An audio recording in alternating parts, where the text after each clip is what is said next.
Alô, amigos, bem-vindos ao Gente que Fala ao vivo de meio-dia a 1 pela Rádio Trianon, AM 740 São Paulo, Rádio Universal, AM 810 Santos e AltV, www.altv.com.br, com reapresentação às 6 horas. Visite o nosso site www.gentequefala.com.br, curta a nossa página Facebook/Programa Gente que Fala e participe pelo Twitter, @GenteQueFalaM e ainda o WhatsApp, é São Paulo 11 974012235. O telefone que fica à sua disposição também é São Paulo 11 5052 6622. E primeiro momento aqui, congratulações ao Iago, que aniversaria hoje, retorna da Europa exatamente para participar conosco nessa comemoração. O Iago Matsumoto, que está conosco aqui. Participando desta edição de Gente que Fala, advogado e empresário Misael Antônio de Souza. Doutor Misael, prazer tê-lo aqui. Prazer meu, muito obrigado pelo convite mais uma vez. E obrigado de estar com esses pares aqui nessa mesa, que realmente tem muita inteligência aqui. Coronel Antônio Ferraz dos Santos, coronel da reserva do Corpo de Bombeiros. Prazer tê-lo aqui, coronel. Prazer é meu, Zacopé. Obrigado à direção do programa, aos convidados. Um belo dia. Depois da farda, Fire Consult, SP Fire Consult. Eu tenho empresas, Zacopé, na área de incêndio, em todas as soluções para a área de incêndio, chama SP Fire Consult. Você quer dizer na prevenção, né?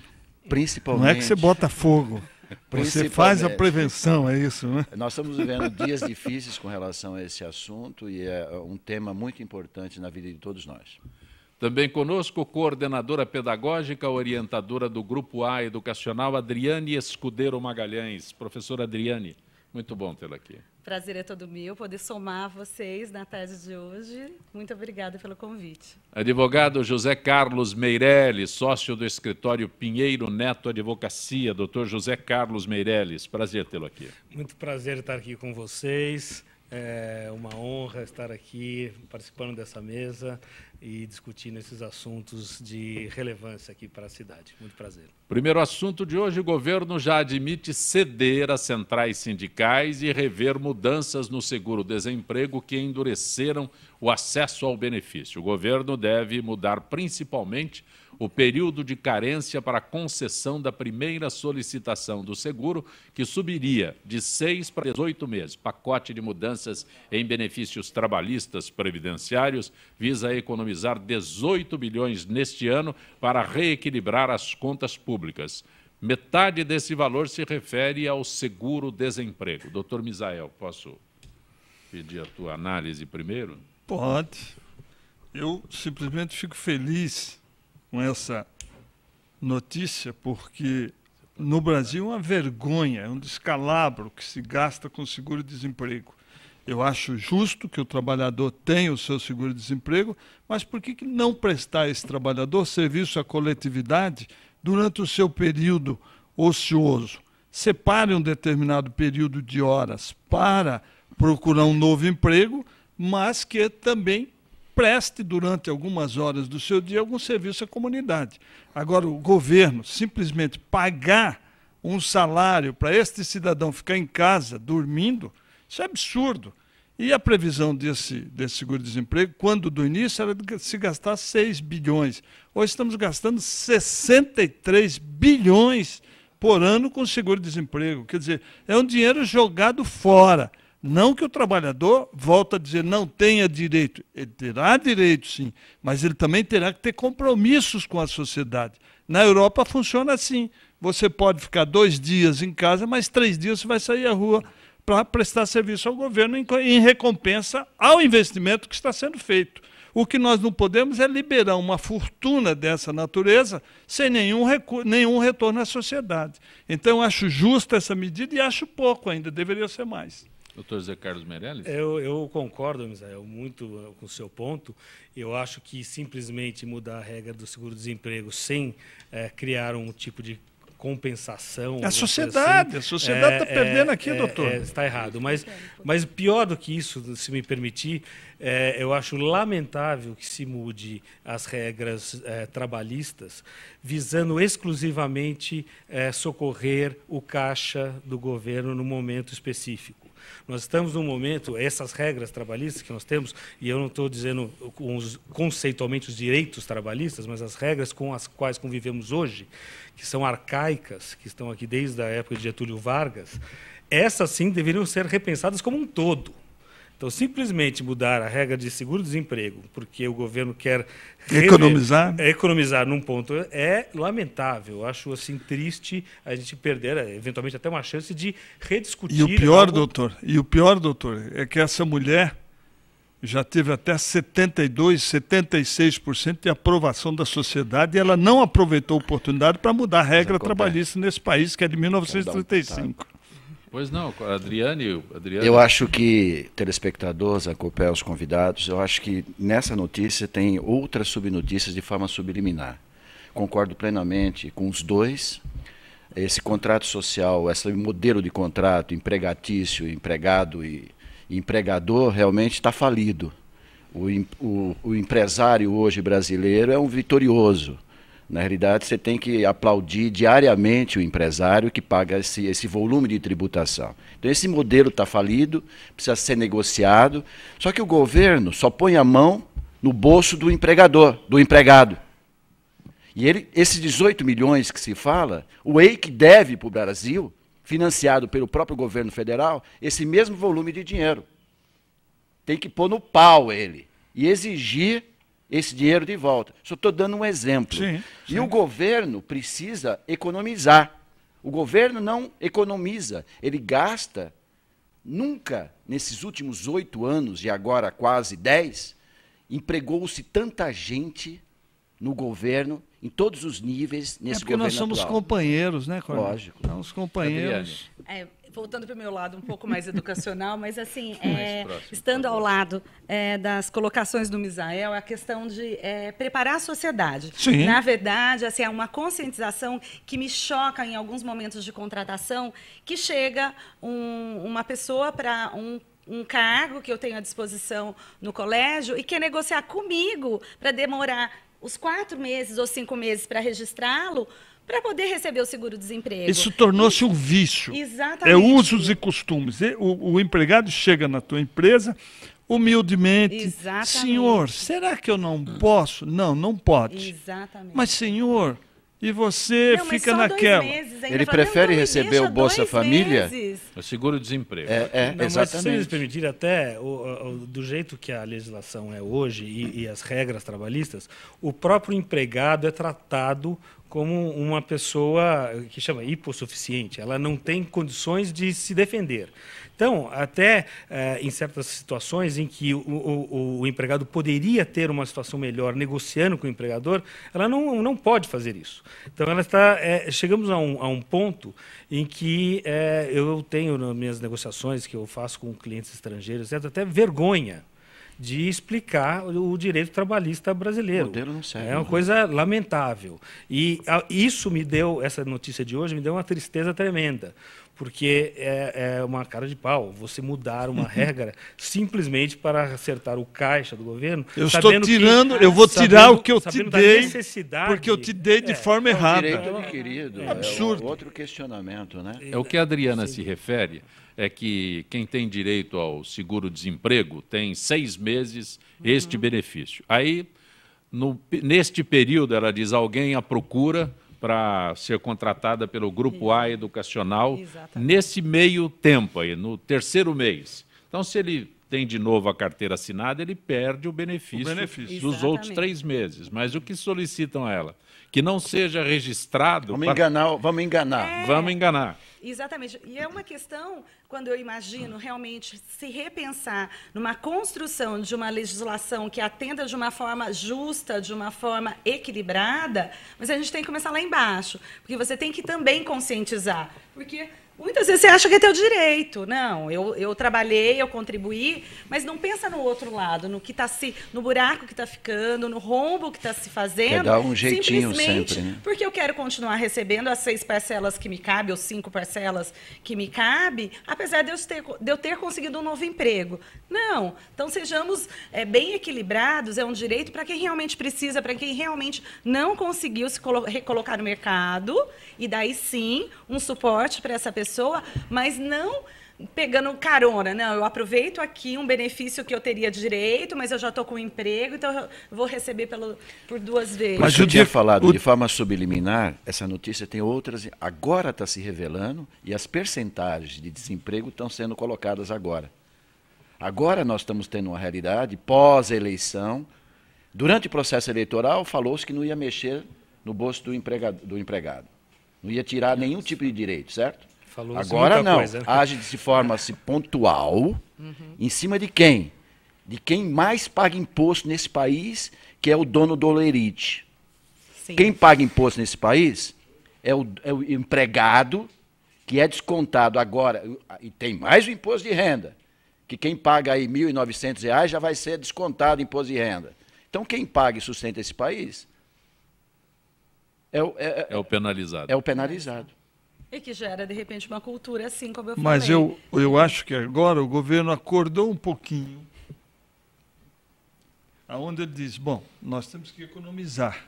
Onde é que nós estamos gastando mais dinheiro à toa, sem nenhuma finalidade? Aqui é uma fonte. Foram 63 bilhões, gente, no ano passado, que se pagou de seguro-desemprego. É muito dinheiro. Você pode gastar 10, 12, tudo bem, mas isso é o que 63, tem controle, né, se você, vamos ser otimistas aqui, se isso efetivamente for uma indicação de uma preocupação em economizar também em outros campos, em outras, daí talvez eu fique um pouco mais satisfeito. Mas, e esses são números? Mas imagine, será doutor que chega lá? Isso que eu não sei. Imagine, doutor e senhores da mesa, com 63 bilhões, o que poderia ser feito de bom para a sociedade brasileira. Eu não sou contra o seguro-desemprego. Pelo amor de Deus, eu acho que o trabalhador tem que ter um meio de sobreviver naquele período de penúria. Agora, ele tem que reverter alguma coisa em benefício da sociedade nesse período. Porque, na prática, o malandro vagabundo, ele fica registrado 6 meses para se beneficiar do seguro. Isso tem que acabar. Isso é coisa do partido que está governando, lamentavelmente, porque os companheiros é que fizeram todas essas mazelas e nós estamos aí sendo surrupiados no nosso patrimônio público. Na sequência do nosso Gente que Fala, outro assunto que tem mexido com a sociedade. 2 anos após o incêndio na Boate Kiss, que matou 242 pessoas, uma lei de prevenção a incêndios, criada no Rio Grande do Sul, foi flexibilizada e um Código Nacional para uniformizar as normas do país continua parado no Congresso. A Associação Brasileira de Normas Técnicas diz que uma lei nacional seria importante, mas que não é por falta de lei que o país tem 300 mil incêndios por ano. Esse número está correto, coronel? O número eu desconheço. Sim. As pessoas criam os números sim. E trabalham em cima dele. Por isso que eu pergunto se está correto, né? Exatamente ontem completou-se 2 anos desse grande sinistro que aconteceu em Santa Maria, uma cidade do Rio Grande do Sul, onde 242 jovens morreram. A história ela se repete. Existe um vídeo, que eu tenho esse vídeo, uma boate chamada Station, nos Estados Unidos, onde 140 estudantes morreram da mesma forma. Parece o fato aconteceu. Em cima dessa situação, o governo disse que ia criar um código nacional, um modelo de exigência nacional. Ou seja, não se debruçou em cima dele. Como todos os outros assuntos, é a mesma coisa, é um assunto de uma semana. E nessa semana nós vimos efetivamente quantas pessoas estavam naquele local. Ou seja, foram localizadas 866 vítimas. Com mais 242, passam de 1.100 que estavam no local. Até esse final de semana não se tinha esse número efetivo. E é fato também que existe legislação. As legislações são estaduais, em concorrência com os códigos de edificações dos municípios. Um exemplo, em 72, 74, houveram os 2 grandes incêndios na cidade de São Paulo. Joelma, Andraus, 72, e Joelma, 74. Aqueles 2 grandes sinistros foram divisores de água quando se fala em exigências do Corpo de Bombeiros ou no aspecto preventivo. Até então, os arquitetos e engenheiros, naquela oportunidade, tinham uma concepção diferente, mais arquitetônica, não preventiva com relação a esse tema. Então, foi criado em 74 o Código de Edificações do município da cidade de São Paulo. A partir de então, o bombeiro utilizava legislações internacionais, as NFPAs, legislações americanas, legislações inglesas, alemãs, francesas. Até hoje nós aceitamos. Mas hoje, desde 74, nós temos um decreto estadual, que é o de 2011, o atual, e agora também foi aprovado um código de incêndio. Foi uma conquista do Corpo de Bombeiro maravilhosa. Outros estados não agem da mesma forma. Por exemplo, a Bahia não tem um decreto, ela aceita outros decretos. O estado do Rio de Janeiro tem um decreto dele e não aceita de outros estados. Então, o Rio Grande do Sul tem uma legislação.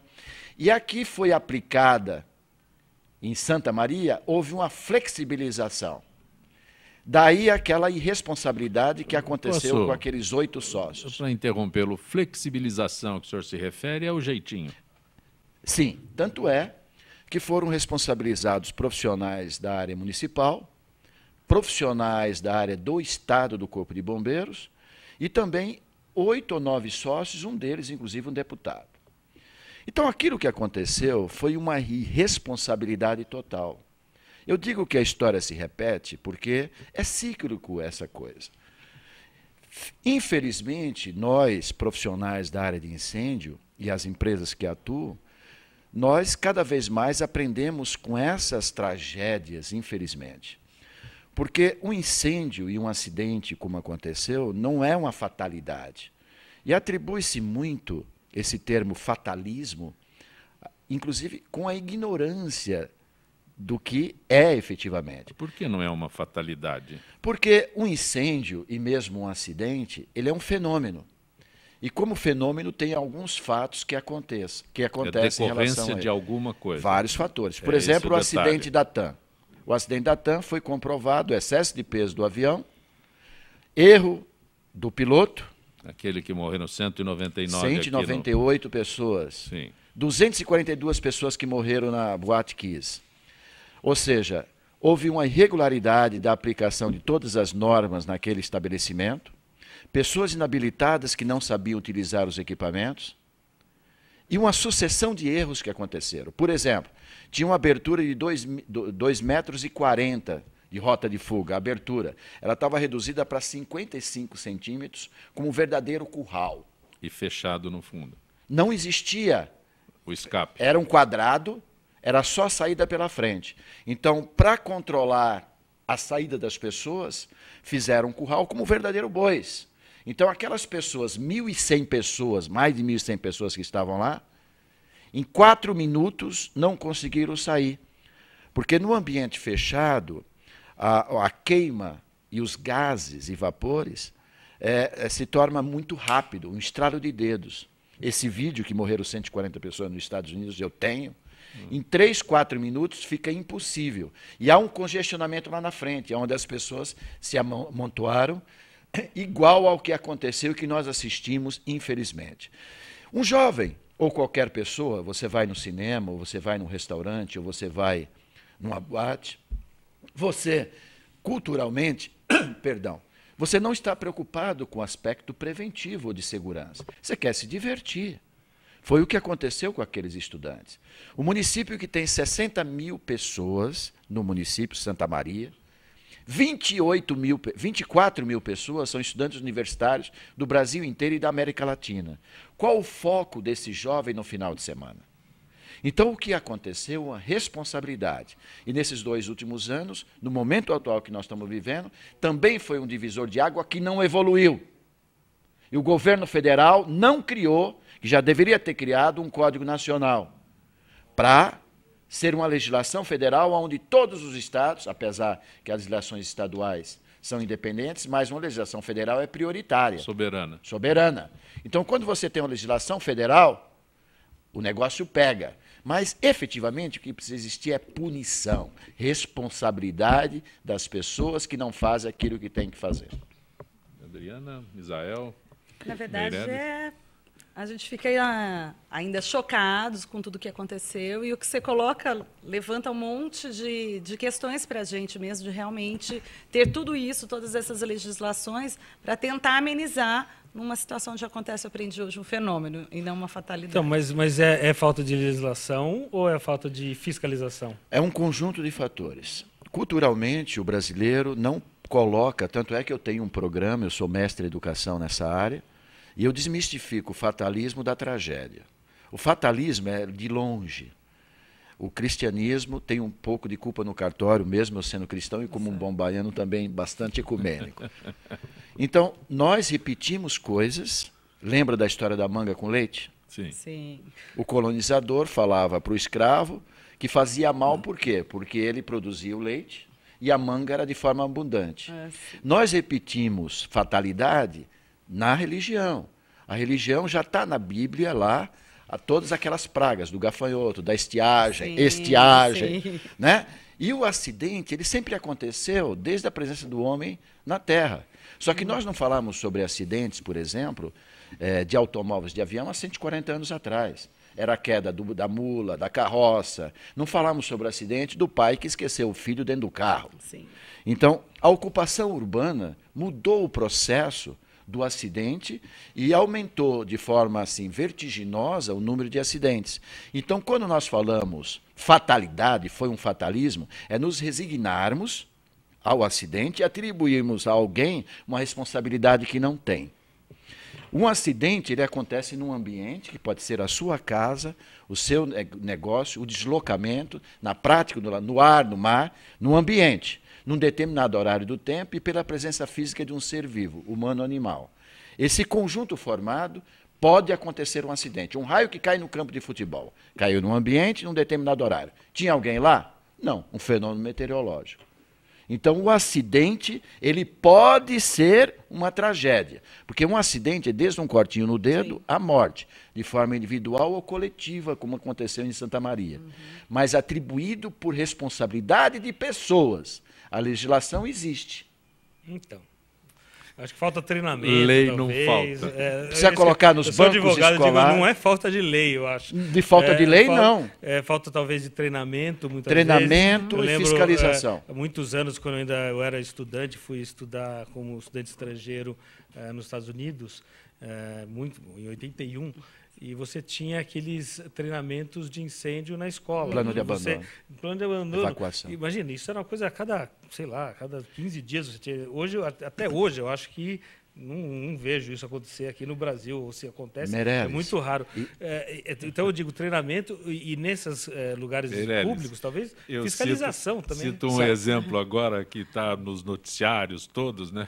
Que é a exigência do extintor de incêndio no carro. Alguém sabe usar aquilo? Não, isso é outra brincadeira. Alguém Isso é uma sabe? brincadeira de Isso mau é uma gosto. brincadeira Não, de nós mau estamos gosto e falando- meia Sim, dúzia vai sim. ganhar muito dinheiro. De acidentes. Estamos falando, o coronel, né, reduz aí o termo Mas fatalidade. eu queria só apimentar um pouquinho o comentário do Ferraz, o seguinte. Eu desafio você, o senhor e a senhora que está nos assistindo. Meu e-mail é misael@realiza.com.br. Me diga qual foi o projeto de iniciativa e conclusão do atual governo brasileiro que está há 14 anos no poder. Porque o Código de Obras, o Código de Prevenção, realmente não existe. Deveria existir, doutor, para que tenha uma regra de âmbito federal para que os estados acompanhassem aquilo. Porque isso, no fundo, gera uma verdadeira balbúrdia. Porque um aplica, um faz a lei de um Dificuldade para ter jeito, o outro de facilidade. outra maneira. Então, este Tem um governo dado que está importante. aí, exceto distribuir dinheiro para a companheirada, outra coisa não foi feito em nosso país. E nós estamos sobrevivendo, graças a Deus, e graças ao presidente Fernando Collor, que criou para esse país uma alavanca de desenvolvimento, graças ao Collor. E depois veio o presidente Fernando Henrique, que estabilizou a moeda. Depois não foi feito nada mais. O país está estagnado, está morto, está parado, está anestesiado. Agora, como é um país rico, milionário, porque não tem um país no mundo mais rico do que o Brasil, estamos sobrevivendo. Zancopé, Só 4%. Não, Pois não. desculpa, só para ilustrar o José Carlos que falou do treinamento, né? Realmente ficou em aberto esses treinamentos. O que nós temos hoje, principalmente nas escolas do Grupo A, a gente tem assim a equipe. A gente tem um treinamento a cada 6 meses com a brigada de incêndio. Então, tem o responsável X, que é de... Enfim, em cada uma das escolas, a equipe está preparada. Mas uma das reivindicações muito interessantes que você falou, que a gente está na Semana do Planejamento, um dos professores levantou isso da gente treinar com as crianças. Porque, na verdade, a gente tem a equipe. A gente sabe o que fazer. Porque o pânico Essa é minha, causa... Eu criei um programa exatamente nesse ponto. Mas vou dar um dado para a mesa e para o telespectador. 4% do produto interno bruto são gastos com acidente. Então, nós colocamos aí algo de 250 bilhões de reais gastos com acidente no Brasil. É um buraco sem fundo. Acidente. E não existe nada, nenhum programa efetivo para diminuir isso. Exatamente essa lacuna que eu criei um programa de educação. Na área de educação, professora, existe uma previsibilidade dentro da Lei de Diretrizes e Bases, que são temas transversais. Sim. Um deles é educação para a saúde, mas é de forma transversal. Só que a educação para a saúde é desde lavar as mãos ou sentar-se adequadamente a um programa efetivo de prevenção. O senhor mencionou muito bem. Nós valorizamos muito as coisas lá de fora. Você está andando numa ruazinha dos Estados Unidos, você ameaça atravessar. A 100 metros, o motorista para você numa previsibilidade de que você iria atravessar. Só que aquele cidadão, por gerações, o pai dele, o pai e o avô, tiveram nos bancos escolares as orientações preventivas. É isso. Só que um país só muda com educação efetiva. Sim. E há 12 anos... Há 10 anos não acontece nenhuma mudança na educação 14. Efetivamente.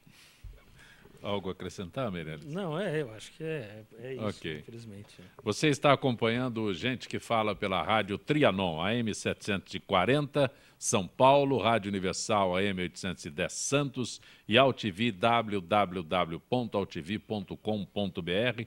Adriane Escudeiro Magalhães, eu informo aqui, anuncio você como coordenadora pedagógica e orientadora do Grupo A Educacional. O que é o Grupo A Educacional? O Grupo A, na verdade, é um grupo de escolas em São Paulo. Tá? Nós temos em várias regiões da cidade. Então, nós temos em Pinheiros o Colégio Aprender a Aprender, que é onde eu estou alocada. O Colégio Horizontes do Irapuru, também na região de Pinheiros. O Colégio Liceu Santa Cruz, na Moca, e o Colégio Concórdia, no Campo Limpo. Fora isso, a gente também tem 2 creches que a gente mantém, junto com a Prefeitura, uma no Campo Limpo e uma no Jardim Ângela. Tá? Então, todas essas instituições, elas são mantidas pelo Grupo A, que a gente tem como presidente o Gustavo Lian. Então, é um grupo educacional mesmo, onde a gente batalha aí para tentar mudar, até nesse nosso trabalho assistencial, de tentar levar um pouco mais para a periferia mesmo, para as escolas, para essas creches de bairro, uma filosofia mais adequada, realmente pensada, onde a gente possa atuar e levar todas as nossas convicções. Então, essa é a formação do nosso grupo. O Gente que Fala retorna em instantes.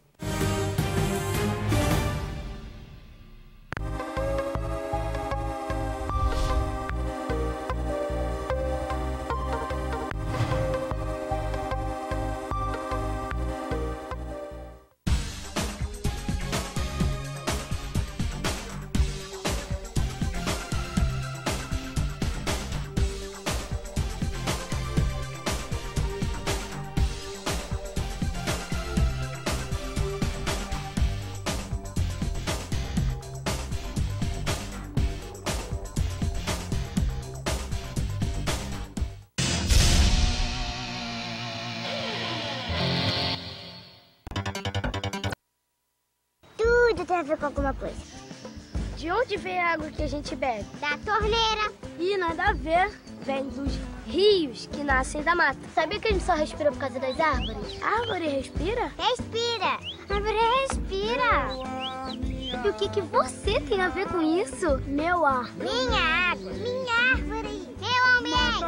Mata Atlântica! SOS Mata Atlântica. Mais 25 anos.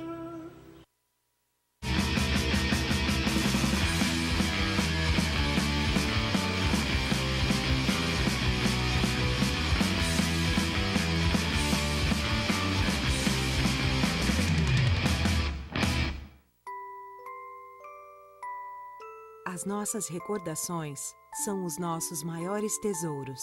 Carregamos durante toda a nossa vida. Manipular, distorcer ou implantar falsas memórias, além de ser uma violência, é crime. Somos responsáveis por esse tesouro. Não promova alienação parental.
Você está conosco no Gente que Fala pela Rádio Trianon, AM 740 São Paulo, Rádio Universal, AM 810 Santos e AltV, www.altv.com.br. Nosso contato agora com Gisele Souza, do setor de eventos da AFIPESP, para que a gente possa falar sobre o Flex Reserva, forma revolucionária de marcação de hospedagens pela internet, plantado pela FIPESP em março de 2014, com novidades para agradar os associados.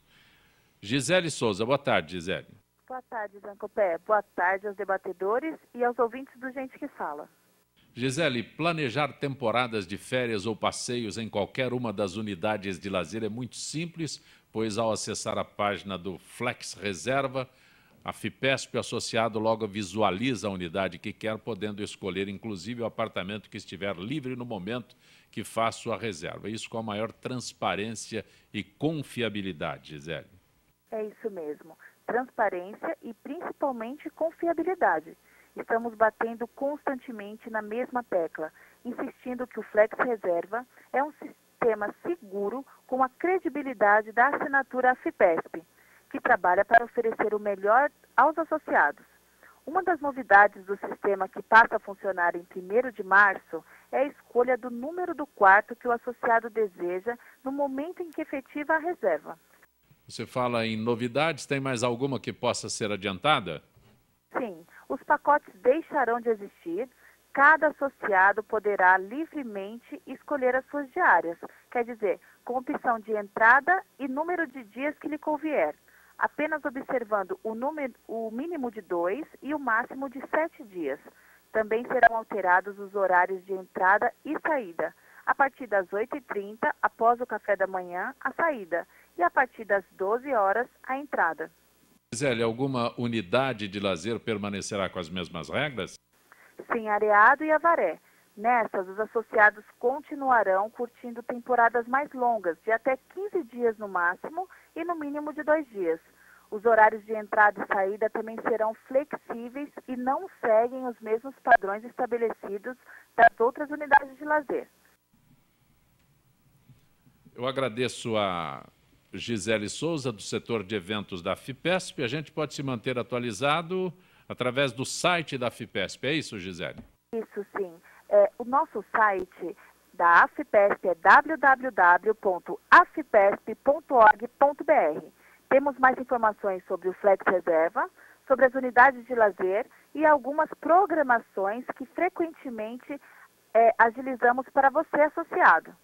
Gisele, muito grato pela tua gentileza com o Gente que Fala. Uma boa tarde. Obrigada, Zé Copércio. No nosso Gente que Fala hoje, o advogado, empresário Misael Antônio de Souza, a coordenadora pedagógica, orientadora do Grupo A Educacional, Adriane Escudeiro Magalhães, advogado José Carlos Meirelles, sócio do escritório Pinheiro Neto Advocacia, e o coronel Antônio Ferraz dos Santos, que é da Reserva do Corpo de Bombeiros, proprietário da SP Fire Consult. O Corpo de Bombeiros é uma nova, como é que eu posso colocar assim, uma nova instituição dentro das forças? Não, Zancopé. O Corpo de Bombeiros pertence à Polícia Militar do Estado de São Paulo como uma atividade de serviço de especialização, a exemplo da rodoviária, do trânsito, do choque, do regimento de polícia montada, da área ambiental. A Polícia Militar tem aproximadamente 100 mil homens no Estado de São Paulo, com várias atividades servindo a população do Estado de São Paulo desde 1831. Eu fiz a pergunta porque a Polícia Científica, né, foi instituída, posso dizer recentemente, foi num dos governos anteriores do hoje atual governador Geraldo Alckmin, e existe a possibilidade da instituição Corpo de Bombeiros, não é independente porque todo mundo está vinculado à Secretaria da Segurança Pública. Na realidade, quase na totalidade de todos os estados da federação, o Corpo de Bombeiros é separado da Segurança Pública pela sua própria atividade específica, né? Já houveram no passado recente tentativas de emancipação, tirar o Corpo de Bombeiros da Polícia Militar do Estado de São Paulo. Só que nós temos um vínculo de envolvimento, de origem, de formação muito forte. As relações são muito positivas, não atrapalham em nada, até porque a formação de origem é na Academia do Barro Branco e nas escolas de formação da Polícia Militar do Estado de São Paulo. Mas, recentemente, houve uma decisão do governo do Estado de separar o comando efetivo. O Corpo de Bombeiro tem um comandante, como tem um comandante da Polícia Militar do Estado de São Paulo. Ele não precisa, o comandante do bombeiro, hoje, se reportar ao comandante da Polícia Militar do Estado de São Paulo. Até porque o próprio Corpo de Bombeiro tem orçamentário próprio, tem orçamento do Estado e tem orçamento com os municípios através de parceria. Ele tem vida própria quando se fala no financeiro. Sim. Claro que existe uma política de atuação, até pela própria formação que nós temos, mas hoje já houve essa conquista sem necessariamente uma separação institucional, como acontece em 90% de todos os outros estados. Nós nos damos muito bem, tá tudo ótimo, as coisas acontecendo, tanto é que foi aprovado um código de incêndio recentemente. Ao implantar programas de responsabilidade social, além de ajudar quem precisa, muitas empresas costumam visar um retorno mercadológico a longo prazo. Um exemplo de ação vem do escritório de advocacia Pinheiro Neto, que investiu cerca de 7 milhões de reais no social, beneficiando mais de 55 mil pessoas por meio de 22 organizações. O foco central é a educação, incentivo ao voluntariado e ao plantio de árvores, entre outros. Zé Carlos Meirelles. Esse eu deixo contigo aqui, é bem foco da orientação toda aqui. Eu acho o seguinte, eu acho que eu poderia começar o meu comentário dizendo que isso é uma tendência, não no Brasil, uma tendência internacional, eu acho, global, de das empresas terem efetivamente uma função social, um pouco além do seu objetivo corporativo. Hoje em dia é uma tendência que se nota nas grandes empresas e é quase uma exigência das grandes empresas que elas tenham algum tipo de desenvolvimento de uma atividade de reflexo social, vamos dizer assim. E isso vem sendo notado, e hoje até como um escritório de advocacia, nossos próprios clientes hoje perguntam, eles até chegam ao ponto de exigir que os seus parceiros, os seus assessores, etc., as empresas com as quais eles trabalham, tenham efetivamente um trabalho de cunho social, né? Então, dentro desse... Isso é um cenário atual, né? Mas o meu escritório, que hoje já tem mais de 70 anos, sempre teve esse tipo de preocupação. Isso já vem do nosso sócio fundador, o velho Pinheiro Neto, que sempre teve uma noção muito interessante de função social do escritório. Uma preocupação com o entorno, que, por exemplo, foi o que o levou, junto com o Banco de Boston, a fundar o Vivo Centro. Quando o escritório estava no centro, ele juntou-se com a época, o Henrique Meirelles, etc., o presidente do Banco de Boston, e fundaram o Vivo Centro, com a preocupação... Mas os senhores mudaram do centro da cidade? Então, essa é uma coisa que eu tive que ouvir muito. É por isso que parou, então? Eu ouvi muito isso na época. O banco saiu do centro da cidade, o William Bucheb se aposentou. Nós ouvimos muito isso na época, e existem várias explicações por isso. Obviamente, o centro mudou, o perfil do centro mudou, nossos clientes já não estavam mais no centro, mas na época... Mas os senhores não sobreviveriam no centro, não, na então, atualidade, viu, doutor? Eu acho que que mudou efetivamente o perfil, o tipo de empresa que foi para o centro, é um perfil diferente. E, de fato, que nós tínhamos que estar mais próximos aos nossos clientes. Com todo respeito, não tem perfil as empresas, viu, doutor? Não, mas faculdades foram para lá, ou call centers, outros tipos que no centro tem uma situação melhor. Mas ao mudarmos, por exemplo, para a Marginal, hoje nós estamos ali na Marginal, uma das ao lado primeiras do Clube coisas, Hebraica. Do lado da Hebraica. Entre o Shopping Eldorado e o Clube Hebraica. Exatamente. Marginal do Pinheiros. Exatamente. Nós, imediatamente, também seguindo a tradição... Um belíssimo prédio. Seguindo a tradição, nós tivemos uma preocupação. Então, o que aqui do nosso lado, aqui, o nosso entorno, o que é importante? Obviamente, o Rio Pinheiros, que está ali na nossa porta. E, de imediato, uma das primeiras coisas, eu fui um dos responsáveis por essa negociação, nós aderimos ao programa do Pomar Urbano. E nós adotamos uma das margens do Rio Pinheiros, que era uma das margens mais difíceis, aliás, devo dizer, para ser adotadas, que é exatamente na frente do escritório, do lado do Jockey, porque era um barranco, não tinha, era uma coisa... Nós tivemos que fazer ali um investimento muito grande para conseguir fazer até para a vegetação parar ali. Não tinha terra ali, não tinha terra, era só entulho. E nós tivemos que fazer uma intervenção na Marginal, porque toda a água da Marginal corria diretamente para aquele barranco e caía e levava todas as plantas que nós... Então, tivemos que fazer umas canaletas para levar isso para o rio. Esse foi o início, nossa primeira preocupação, mas sabíamos que o pomar urbano, apesar de sua importância, e eu acho que tem uma importância fundamental, que é a de chamar atenção para o rio, mostrar para o paulistano que o rio está lá, porque o paulistano acabou virando as costas para o rio, né? A gente não olha para o rio pelo seu estado lamentável. Mas o pomar urbano mudou isso. E, em seguida, nós fundamos uma associação, chama Associação Águas Claras do Rio Pinheiros.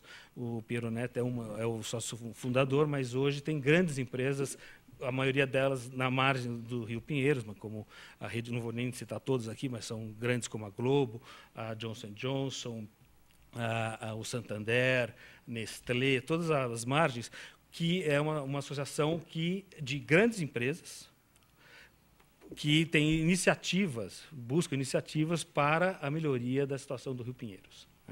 Agora tem que ser, depois do Vivo Centro, Viva o Pinheiros. Né? Então, mas exatamente, sentido de vida. Mas esse foi só apenas um comentário para dizer que sempre foi uma preocupação do escritório. Né? E quando nós no escritório nós temos uma comissão de sócios, da qual eu faço parte há muitos anos, que é a Comissão de Responsabilidade Social.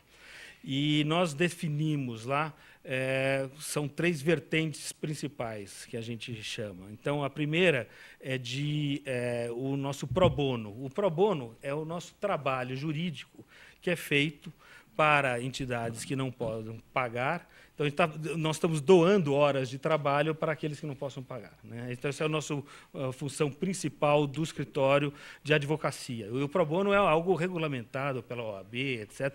É a função social do advogado. Além disso, tem outra vertente, que é o voluntariado, que são os nossos próprios advogados, administrativos, trabalhando em projetos que nós apoiamos. E a terceira vertente é que nós chamamos de investimentos sociais. Que aí temos, é uma coisa muito interessante, que nós temos investimentos que nós fazemos em entidades que são nossas parceiras, muitas são investimentos do nosso próprio caixa, e outros são investimentos que nós chamamos de incentivos fiscais. E aí que nós estávamos discutindo aqui... Que tem previsão legal. E nós estávamos discutindo assim, nós já pagamos impostos, pagamos todos os impostos, fazemos questão de pagar todos os impostos, mas nós estávamos discutindo hoje o descrédito, muitas vezes, de se ver a utilização do dinheiro pago em impostos pelo setor público. Então, muitas vezes, nós preferimos ter uma atuação direta fazer a gestão. Na gestão daqueles recursos. Então, nós temos hoje um projeto de usar todo o incentivo fiscal possível que nós temos. Vamos colocar aí o programa de educação. Né? Não. E 100% deles, isso é importante, 100% em projetos sociais. Perfeito. Então, aqui nós estamos falando de retorno mercadológico. Hoje, muitas vezes, Lei Rouanet, etc., são usados como uma forma de divulgação da empresa, né? Nós só usamos para os nossos projetos sociais. Acho que uma coisa que fica bastante positiva, né, é a participação da população. Isso já está na área de ensino incorporado nos estágios do educando. Ou seja, ele se desdobrando nas participações sociais e se incorporando e qualificando dentro da sua formação do envolvimento, quer seja numa creche, quer seja no sanatório, quer seja no asilo, ou seja, participando, né? Iniciativa privada fazendo gestão. Então, isso cria um corpo muito positivo na sociedade brasileira. Claro que não é uma transformação radical, né? Mas é a semente. É uma semente começar de algum lugar, mas então, não tem. Adriane, só complementando, nosso foco acabou sendo a educação, e uma das grandes preocupações nossas é exatamente nós complementarmos o que hoje é dado, por exemplo, no ensino da escola pública. Então, nós temos programas de escola integral, em que nós conseguimos fazer com que as crianças mantenham as crianças na escola no período da tarde, por exemplo, da manhã, tirando da rua, né? Isso tem um reflexo extraordinário, então nós temos vários projetos nesse sentido, que dão um resultado tremendo. Então, é a educação como efetivamente um vetor de transformação da sociedade. Eu sempre fico orgulhosa de escutar uma proposta tão assim. Eu posso depois lhe dar os detalhes. Quero aproveitar a presença da Adriane aqui, porque estamos no período de retorno às aulas, né? Então, este é um período em que nós temos que o aluno estuda porque está motivado, emocionalmente engajado, lógica, utilidade de tudo aquilo que aprende. Agora, volta às aulas, Adriane. Este é um momento diferente no emocional das crianças. Tem que se preparar professor para essa interação entre o retorno das crianças e esse momento de reinício das aulas. Na verdade, a gente tem 3 frentes aí. Principalmente, eu quero acreditar que todos pensem dessa forma, mas é a forma como nós do grupo nós trabalhamos. Então, assim, o primeiro momento sensibilizar as famílias já desde a semana passada. A gente manda e-mails, a gente manda mensagens para que as famílias possam começar a mudar a rotina de férias das crianças. Ou seja, está tudo muito livre, está tudo muito gostoso, muito sem horário, sem rotina. E para não sair dessa liberdade total e cair na questão escolar, cair na questão de voltar a ter os horários e tudo mais, a gente já pede que essa semana, que é a semana anterior ao início das aulas, os pais comecem a solicitar que os filhos durmam mais cedo, acordem, tenham todas as refeições, café da manhã, almoço, jantar, para que não seja uma mudança até assim biológica mesmo da criança, sair daquele podia tudo, tinha bastante tempo de TV, de computador, e volto para a sala de aula, volto para a escola. Então, a gente procura sempre motivar os pais, tê-los como parceiros para nos ajudar nesse momento. Uma outra frente que é importantíssima é a semana de planejamento, a semana pedagógica, onde eu tenho retorno de toda a equipe, dos professores, a equipe de gestão também, e juntos vamos programar os próximos 200 dias letivos. Então, a gente vai rever o PPP, que é o Plano Político-Pedagógico da escola, que é a cara da escola, cada escola tem o seu PPP, que vai personalizar. Então, o que eu preciso mudar? Que do ano passado eu poderia ter atuado de uma forma melhor, que funcionou, que não funcionou. Então, a gente retoma tudo isso, revê todo o regimento do colégio, filosofia, os diferenciais. Estamos sintonizados? Ótimo. Então, vamos programar isso, vamos pensar nos diferenciais, vamos pensar no espaço físico, para que a gente tenha essa motivação, que o aluno chegue com vontade, tem que ter novidade, tem que ter ambientes novos, cores novas, materiais. Tem que ser prazeroso. Tem que ser prazeroso. Escola, a minha fala é muito isso, Coronel. Escola tem que ter gosto de quero mais. E tem que ter gosto de voltar. Nós passamos uma boa parte da vida da gente na escola. Principalmente na escola. Hoje, a gente terceiriza o recém-nascido muito cedo, né? Isso, já olha. coloca numa creche, já vai com meses, pouquinhos meses. E passamos até a formação, até o ensino médio, ou seja, mais de 1/3 das nossas vidas. E depois a vida inteira estudando, né, doutor? Não pode parar. Educação é movimento, gente. Se Não parar, acaba nunca. lá eu recebo crianças, muitas vezes, de 3 meses, 2 meses e meio de profissionais liberais. O Colégio Aprendendo, ele recebe, eu tenho desde berçário, de 0 anos, até o Fundamental 2. Então, assim, e eu vou falar da minha população, que a minha escola é de porte médio, a gente atende em torno de 200 crianças. Fundamental 2 é até a 9ª série. Isso, 9º ano. E, assim, eu atendo, gente, desses 200, 85% da minha população fica período integral. Eu funciono por 12 horas. Que bom. Eu tenho algumas perguntas aqui. Jaime do Jardim Bonfilioli, Coronel Ferraz, o senhor tem que ser rápido. Com o atual disponível, o Corpo de Bombeiros tem condições de salvar mais vidas do que das grandes tragédias do Andraus e Joelma? Olha, companheiro, o Corpo de Bombeiros ele tem sempre procurado evoluir de forma significativa, tanto em ações operacionais como em legislação. Então, ele tem atendido e o número assim é exorbitante.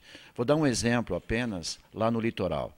Nós temos um litoral de mais de 400 quilômetros de praias praticáveis para o banho. Nós temos uma parceria lá com o município, com a Petrobras, com outros agentes, onde foi quase a 0 o número de afogamentos no litoral norte e sul, que era um número super significativo. Então, o bombeiro transfere o seu conhecimento, capacita profissionais e faz parceria para exercer. O grupamento aéreo da Polícia Militar do Estado de São Paulo, nós temos um envolvimento com essa atividade de uma forma fantástica, com intervenções de enchentes, choveu, enche na cidade de São Paulo, onde o bombeiro utiliza esse serviço da Polícia Militar e os profissionais nossos são altamente capacitados e sempre procuramos evoluir para servir melhor a população. Misael, pergunta vem lá da Cachoeirinha. Com essa escassez de água que o Alckmin garantiu antes da eleição que não teríamos racionamento, como as empresas e fábricas poderão produzir sem demissões? Olha, eu não acreditava no que o Alckmin prometia e eu acredito que a senhora também não acreditou. Se eles não resolveram o problema do Nordeste até hoje, como é que São Paulo resolveria num estalo de dedos? Quer dizer, isso é a coisa mais estapafúrdia que existe. Porém, não vai faltar água em São Paulo. O grande problema... Você tem uma convicção, outra vez você esteve aqui, você já falou, não falta água. Não faltará. Não. Não faltará porque São Paulo é rico, as grandes empresas estão aqui. Meu condomínio, por exemplo, eu fiz um poço artesiano. Então quanto tempo você demorou para conseguir a outorga? 2 anos e meio. 2 anos? 2 anos e meio, para conseguir a outorga do poço. Quer dizer que lá atrás você já estava... Já estava preocupado com isso. E tem mais, eu disse isso aos meus condôminos há 10 anos atrás. Teve um condômino até que se aborreceu comigo, porque ele queria implantar inicialmente a sala de ginástica. E não é a água, não. A energia é a mesma coisa. Quantos anos faz que foi construída a rede de transmissão de energia elétrica nesta cidade? Você leva um condomínio com 10 torres ou 5 torres. Você acha que a região vai suportar essa demanda? Não vai. Quer dizer, não adianta nós acreditarmos no governo, porque eles não estão fazendo nada por nós. Se você já terceirizou a educação, se já terceirizou a segurança, Saúde. A saúde, também a água pode começar a terceirizar, pode se preocupar nisso, ou seja, você tem que pagar para o governo, mas não se preocupe que não vai receber nada em troca. Geraldo do Jaçanã, Meirelles, Moca, por falar em previdenciário, em que governo foi instituído o fator previdenciário? Olha, uma pergunta técnica aqui. Não sei responder, não. Foi agora no governo deles. Foi no governo deles, logo no início. Não sei. Logo no início do governo Lula. Pegaram o projeto do governo anterior e colocaram em execução. Exatamente. Só que a população e a imprensa, como nada com o atual sistema, nada divulgou. Eu não sei. Mas a maioria das leis que existe aí na área previdenciária e do trabalho começou na década de 30. Adriane, Neuza do Cambuci, por que o ensino público fundamental é tão ruim no Brasil? Lembrando que é competência constitucional dos municípios e do governo federal. Essa história é longa. Olha, daria mais um programa inteiro, gente. Mas é assim, com certeza. Na verdade, o investimento no ensino público é muito pequeno. Tá? Parece que é grande, parece assim, é pão e circo.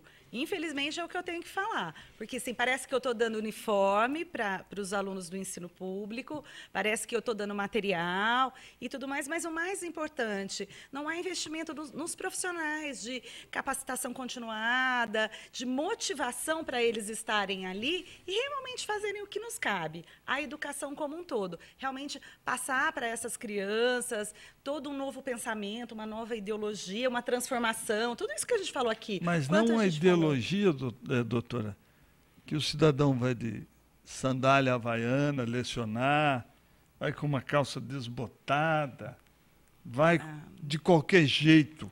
Quer dizer, ele desmotiva o aluno e ele denigra o próprio trabalho dele, que é o professor.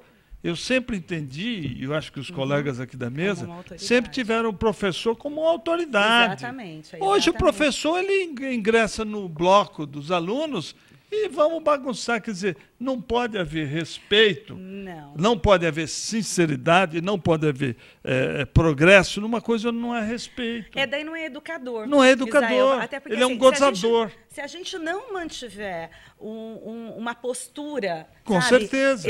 O educador ele tem que ter a postura. Tanto que na legislação que a gente falou, muitas vezes, se o ato foi cometido por um educador, a pena é olhada de uma forma diferente mesmo, porque nos cabe ser modelos. Com certeza. Nós somos educadores. E nós somos modelos para eles. Isso é uma discussão tão fantástica quando se fala na área de ensino. O ensino, a história do Brasil na área de ensino é uma história que merece ser lida. Eu vou dar só um pitacozinho, mudar essa coisa. Nós estamos no o telespectador já no final. Hoje está disponível no site da Sabesp se no seu bairro vai faltar água e quando. Olha que então evolução. Afinal, o governo do estado disse que nunca ia faltar água, não havia racionamento. Fantástico. Então hoje você sabe, a água vai, liga lá, coloca lá, Sapopemba. Você vai saber que hora vai faltar a água e que período. Hoje está disponível no site da Sabesp. Será que está no site as obras que o governo está fazendo? Uma informação, o ouvinte volta. O fator previdenciário foi instituído no segundo governo de Fernando Henrique. Eu agradeço aí os esclarecimentos. Não, é que foi para valer mesmo, né? Porque foi na sequência, mas realmente foi no governo Fernando Henrique. Doutor Misael de Souza, agradeço a tua gentileza ter deixado Ribeira do Pombal para participar conosco. Minha querida Ribeira, eu que agradeço a todos da equipe e aos companheiros da mesa, muito obrigado. O coronel é de onde lá? Né? Sou baiano, eu conheço a cidade do Misael. Não, baiano, mas somos conterrâneos. Sim, sim. A minha cidade é a 170 quilômetros de Salvador, chamada Cajutiva, teve 2 ministros lá. Olha. E tive recentemente, tenho 2 filhos na universidade lá. Mas eu tive um. Grato por ter vindo ao nosso Gente que Fala. À mesa, ao telespectador. Obrigado pela participação e a direção do programa Gente que Fala. Zé Carlos Meirelles, transmita um abraço ao Pinheiro Neto. Agradeço a tua gentileza de ter vindo conosco. Eu agradeço muito pelo convite. Foi muito agradável. Professor Adriane Escudeiro Magalhães, agradeço a gentileza de ter participado conosco. Foi um prazer estar com vocês. Gente que fala tem na direção-geral o jornalista Fausto Camunha, que está sendo muito cumprimentado pela entrevista que pudemos realizar ontem, assim como a Zenilda Salvato. Nós temos ainda a redação com Rayala Brandão, Ricardo Godoy, nosso diretor cultural, na Rádio Trianon, Neildo Neres, Cléo Rodrigues e Benê. A AltV, direção de Alberto Luchetti, na técnica James Eduardo, Iago Matsumoto, Arthur Endler. Estaremos de volta amanhã, meio-dia. Gratos, até lá.